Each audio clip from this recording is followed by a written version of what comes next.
شیر بے شے رضویت حضرت علامہ مولانا مفتی اختر حسین صاحب تشریف لا رہے ہیں، ان کا خطاب سماعت کیجیے. بنارس کی سرزمین پر غیر منقسم ہندوستان، جس میں پاکستان اور بنگلہ دیش اور ہندوستان کے جلیل القدر علماء تشریف فرما تھے، صدر الافاضل خلیفہ اعلی حضرت علامہ شاہ محمد نعیم الدین مراد آبادی علیہ رحمت و رضوان کی قیادت میں جب یہاں پہ وہ عظیم الشان اجلاس ہوا اور مسئلہ یہ آیا کہ بہت سارے فرقے جو اسلام مخالف عقائد اور نظریات رکھتے ہیں وہ بھی اپنے آپ کو اہل سنت کہتے ہیں اور سنی کہتے ہیں، اور جو سچے معتقدات اہل سنت کے معتقد ہیں وہ بھی اپنے آپ کو اہل سنت کہتے ہیں. آخر یہ سچے اور جھوٹے جو دو طرح کے میدان میں پائے جا رہے ہیں، ان میں سے واقعی سچا کون ہے اور جھوٹا کون ہے، اس کی پہچان کیسے کی جائے؟ اسی بنارس کی سرزمین پر تقریباً 500 زمانے کے علماء اور مشائخ، جس میں کسی مشرب و مسلک، جس میں کسی مشرب کی تفریق نہیں تھی، خواہ وہ سلسلے چشتیہ کے کابر ہوں یا نقشبندیہ، سہروردیہ یا قادریہ، خواہ اس کے علاوہ اور سلاسل کے بزرگان دین رہے ہوں، اس جگہ پر سب اکٹھا تھے. یہی بنارس کی سرزمین ہے. سب نے بالاتفاق یہ فرمایا تھا، تعریف کی گئی تھی سنی کون ہے اسی بنارس کی سرزمین پر. آج سے پہلے ماضی میں آپ جائیے تو آپ کو اپنی تاریخ اتنی سنہری نظر آئے گی کہ آج جو لوگ اعلی حضرت کے نام پر اختلاف کرتے ہیں، میں یہ سمجھتا ہوں کہ وہ اپنے اکابر کے نام پر کلنک ہیں. اس لیے کہ 500 اکابر اہل سنت، ان کے علم و فضل کا حال یہ تھا کہ اگر آج کی ایک ایک درسگاہ کے سارے علماء کو اکٹھا کر دیا جائے تو اس وقت کے ایک عالم ربانی کا علم ان سب کے علم پر بھاری نظر آتا. ایسی شخصیتیں اس وقت جلوہ فگن تھی اور سب نے بالاتفاق یہ فرمایا تھا سنی کون ہے.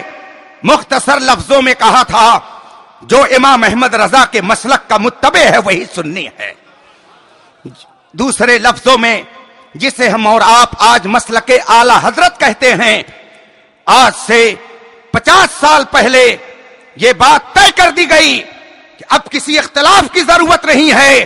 سنیت کی پہچان ہندوستان میں امام احمد رضا کی ذات قرار دی گئی ہے. آج یہ سنی کانفرنس میں یہ سمجھتا ہوں پھر اس عہد و پیمان کی تجدید کر رہی ہے کہ آج ہندوستان میں سچے مسلمان صرف اہل سنت و جماعت ہیں. یہ سب سچے ہیں اور ان سارے سچوں کے پیشوا یہ کانفرنس طے کر رہی ہے ہمارے تاج الشریعہ جانشین اعلی حضرت ہیں. بے شک، سبحان اللہ. وہ ہم سنیوں کے ہندوستان کے اندر عظیم قائد ہیں، اور اگر میں ان کے حوالے سے بیان کروں تو آپ حیرت میں پڑیں گے. ابھی میں رمضان شریف میں مسجد نبوی کے اندر فجر کی نماز پڑھ کر بیٹھا تھا. رمضان شریف کی بابرکت گھڑی تھی، فجر کی نماز پڑھ کر بیٹھا تھا. میرے بغل میں 2 نوجوان آئے، انہوں نے قرآن کی تلاوت شروع کر دی. میں نے ان سے پوچھا تھوڑی دیر کے بعد کہ کیا میں آپ سے بات کر سکتا ہوں؟ عربی میں نے ان سے کلام کیا. انہوں نے کہا بالکل کیجئے. میں نے ان سے پوچھا انتا من العرب، آپ عربی ہیں؟ انہوں نے کہا نعم نحن من العرب بل مدینہ المنورہ، ہم خود مدینہ طیبہ کے ہیں. اب میرے دل میں یہ بات پیدا ہوئی، میں کیسے ان سے معلوم کروں کہ یہ سنی ہے کہ سنی نہیں ہے؟ مدینہ طیبہ کے وہ تھے. میں نے ان سے کہا کچھ لوگ روضے رسول پاک کی طرف ہاتھ اٹھا کر دعا کرنے کو منع کرتے ہیں، کیا یہ منع کرنا ان کا صحیح ہے؟ برجستہ وہ نوجوان جو کالج کا پڑھنے والا تھا کہتا لا لا هذا غلط، هو نور عیوننا سرور قلوبنا يستسقى به الغمام تنال به الرغائب تقضى به الحوائج كيف لا نتوسل وهو وسيلة الكونين. برجستہ وہ کہتا ہے جو لوگ منع کرتے ہیں یہ غلط کہتے ہیں. آقا تو ہمارے وہ ہیں کہ ہماری آنکھوں کے نور ہیں, وہ ہمارے دل کے سرور ہیں. ان کے ذریعہ رب قدیر ہماری پریشانیاں دور فرماتا ہے.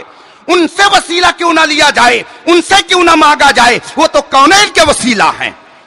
اب جب اس نے یہ کہا میں سمجھ گیا کہ یہ پکا سنی ہے. تھوڑی دیر کی گفتگو کے بعد وہ مجھ سے کہتا ہے انت من پاکستان, آپ پاکستان سے آئے ہو؟ میں نے کہا لا لا انا من الہند, میں ہندوستانی ہوں. اس نے کہا انت من الہند؟ نعم من الہند. میں نے اس سے پوچھا عربی میں کہ کیا تم ہندوستان کے کسی آدمی کو جانتے ہو؟ عالم نہیں کہا میں نے, کسی شخص کو جانتے ہو؟ برجستہ وہ پکار اٹھا جوان, کہتا نعم ہناک شیخ کبیر فقیہ عظیم نحن نحبہ حبا کثیرا. ہاں ہاں, ہندوستان میں ایک عظیم شیخ ہیں, بہت بڑے عالم ہیں, ہم ان سے بے پناہ محبت کرتے ہیں. اب میرے دل میں یہ خیال آیا کہ یہ کون ہو سکتا ہے, کس کی طرف اشارہ ہے.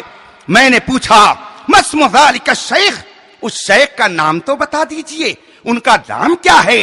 اب وہ اپنے ماتھے پر شکن ڈال کر کے غور کرنے لگا. میں نے ان سے کہا کیا نام نہیں یاد ہے؟ وہ کہتا ہے کہ نام تو نہیں یاد آ رہا ہے, مگر ہوا ابیض ہوا اعمی ہوا شیخ کبیر. نام تو نہیں مجھے یاد آ رہا ہے, مگر حلیہ یہ ہے کہ وہ گورے چٹے ہیں, آنکھوں سے معذور ہیں.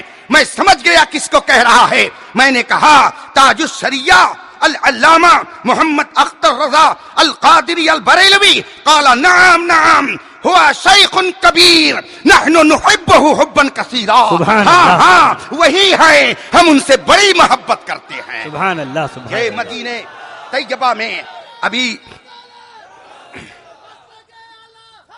زندہ باد. رفیقان محترم, آج آپ جس کے دیدار کے لیے یہاں پر بیٹھے ہوئے ہیں وہ عالم اسلام کا ایسا عظیم نمائندہ ہے کہ ان کی شان بلا شبہ یہ ہے کہ وہ جدھر گزرے ادھر ہی روشنی ہوتی گئی. آج لوگ کہتے ہیں تاج الشریعہ کیا کرتے ہیں. تاج الشریعہ کا حال یہ ہے کہ نگاہ مرد مومن میں وہ تاثیر دیکھی, بدلتی ہزاروں کی تقدیر دیکھی. ان کا حال یہ ہے کہ ان کا سایہ ایک تجلی, ان کا نقش پا چراغ, وہ جدھر گزرے ادھر ہی روشنی ہوتی گئی.